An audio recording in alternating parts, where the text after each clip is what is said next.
what goes inside of a novel analysis packet, what we mean by novel analysis packet. Jonathan?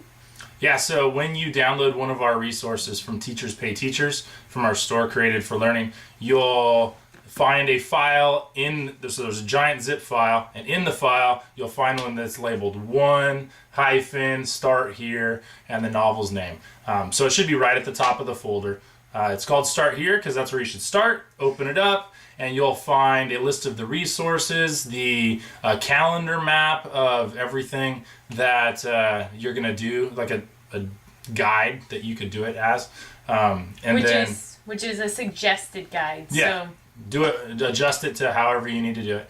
And then in that it says print out novel analysis packet. So people have wondered what that was. So what that is it also in the zip file is all of the other resources that we've included for you to use in your classroom. I've used them in my classroom and they work really, really well for student guided resources. So print them out, whichever ones you think your students will be able to use. Think about how much time you have and what level your students are, and then you as the teacher decide which of those would work best for your students, and then go through and print them out. I'll print out the pre-reading bias, the plot, the conflict, the figurative language, the vocabulary quizzes, maybe there's a symbols one in there, whatever ones I think I have time for during that 4 or 6 or 7 week unit, and depending on what level my students are, I'll put those in there. And so you decide, print those out, give them to your students, and then you guide them through that analysis as they read the novel.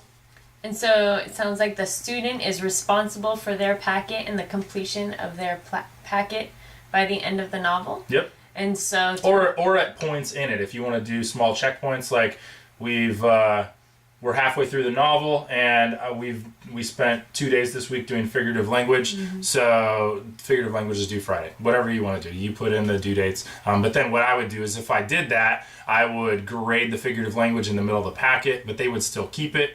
Or maybe I would put it in the grade book, and then they would still keep it, and they would turn in the whole thing at the end. However it fits your classroom management works best.